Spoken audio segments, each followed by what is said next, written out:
बिस्मिल्लाहिर्रहमानिर्रहीम। कराची में गुज़िश्ता कुछ टाइम से ट्रैफिक हादसात बहुत तेज़ी से बढ़ गए हैं। ऐसा महसूस हो रहा है कि जैसे कि ये किसी सोची समझी स्कीम के तहत कराची की शहरियों का कत्लेआम किया जा रहा है। इसको मैं हादसा नहीं कहूँगा, इसको मैं कत्लेआम कहूँगा। देखो, हादसा होता है कि मैं गैर इरादी तौर पे मुझसे कोई ऐसा फेल सरजद हो जाए जिससे किसी को नुकसान हो जाए।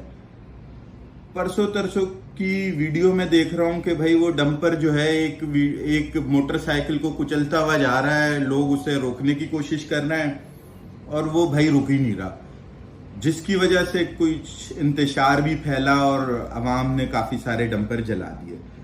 अच्छा, या तो ऐसा लग रहा है कि ये डेलिबरेटली ऐसा कराया जा रहा है, मैं ऐसा लग रहा है, या क्योंकि पहले इस तरह की कोई न्यूज आती नहीं थी, या फिर ऐसा हुआ है कि सोशल मीडिया की वजह से ये न्यूज सर्कुलेट हो रही है सोशल मीडिया पे, ये आ रहा है रोज रोज के वाकयात।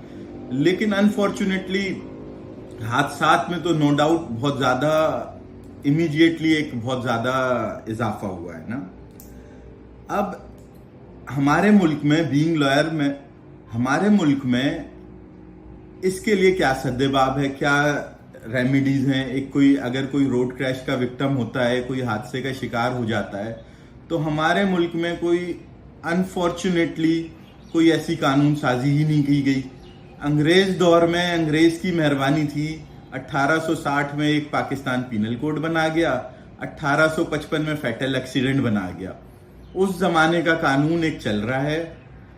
मैं इस वीडियो के तवज्जुद से कराची के शहरियों को थोड़ी सी एक अवेयरनेस देना चाहता हूं कि अगर किसी के साथ ऐसा कोई हादसा हो जाए तो वो उस सूरत में क्या करे। तो ये हमारे मुल्क में इस वक्त दो कानून है, एक 1855 का फैटल एक्सीडेंट एक्ट और पाकिस्तान पीनल कोड।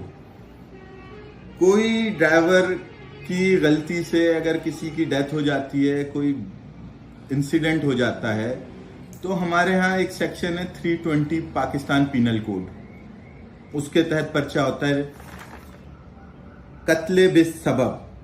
320 और 322 दो सेक्शन अप्लाई होते हैं। 320 कत्ले खता by rash and negligence driving, unfortunately bailable है।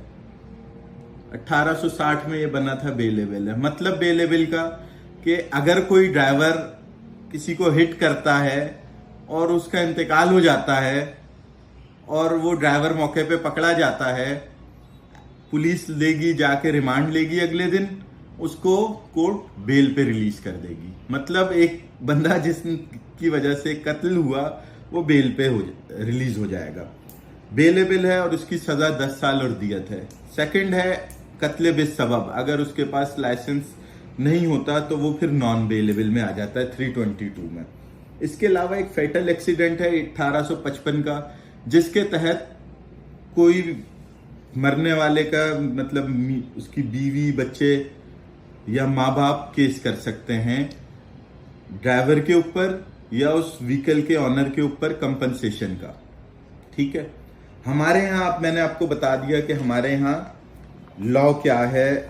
ये दो कानून हमारे यहाँ, वो भी अंग्रेज के दिए गए तोहफे। मैं आपको कंपैरिजन इसका करके देना चाहूंगा कि दूसरे ममालिक में क्या है।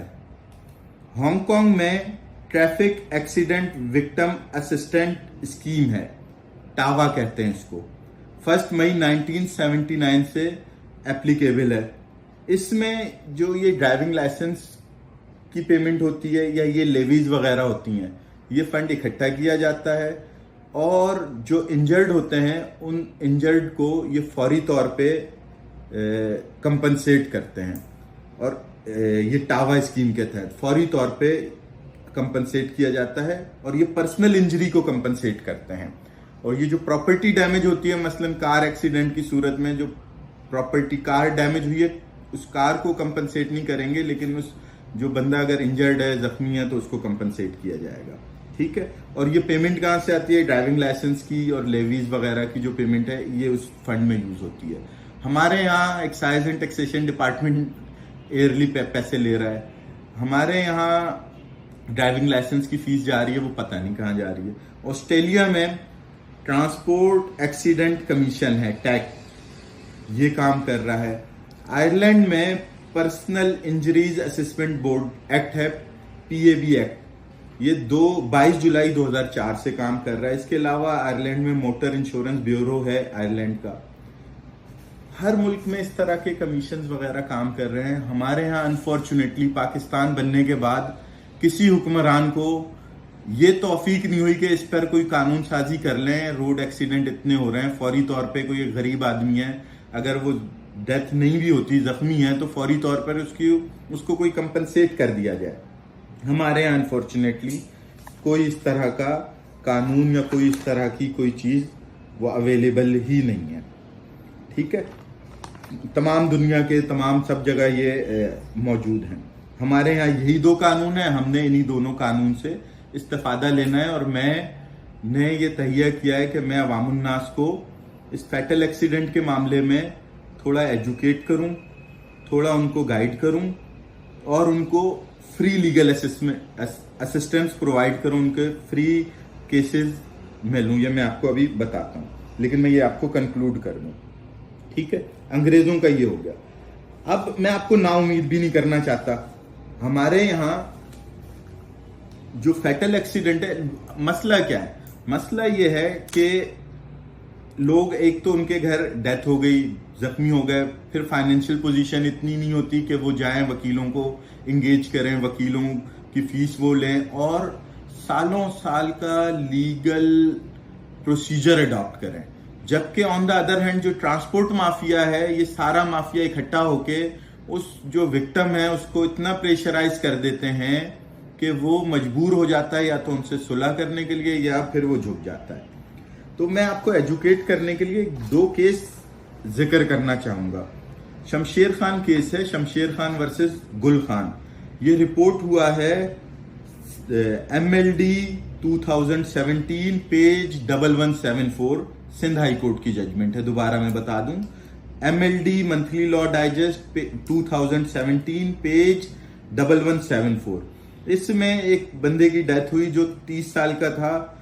कोर्ट ने ऑर्डर किया कि इसकी एक्सपेक्टेड एज 70 साल होगी और 25,000 रुपए पर मंथ एवरेज इनकम लगा के इसको जो डिक्री की गई 1,10,00,000 रुपए की डिक्री की गई। ये मैं आपको मोटिवेट करने के लिए कि हमारे यहाँ कानून साजी ना होने के बावजूद जो अंग्रेज हमें 1855 में कानून दे गए थे फैटल एक्सीडेंट का, उसके मुताबिक भी थोड़ा डिले जरूर होता है लेकिन कंपनसेशन मिलती है। इसके अलावा एक और केस है Hina Gauri case, Hina Gauri versus national logistics cell. इसमें भी जो बंदा इंतकाल कर गया था उसकी उम्र थी 35 साल और कोर्ट ने 20,000 रुपए के हिसाब से इसको एवरेज एज 70 कैलकुलेट करके 20,000 रुपए के हिसाब से कंपनसेट किया और इसको 2,01,60,000 रुपए की डिक्री इसकी फेवर में आई। ठीक है, और ये जजमेंट रिपोर्ट है 2016 YLR पेज नंबर 1797। ठीक है, दोबारा बता दूं, 2016 YLR पेज 1797। इसमें मैं एक इंटरेस्टिंग चीज पढ़ना भी चाहूंगा। इसमें हाई कोर्ट ने एक ऑब्जर्वेशन दी है।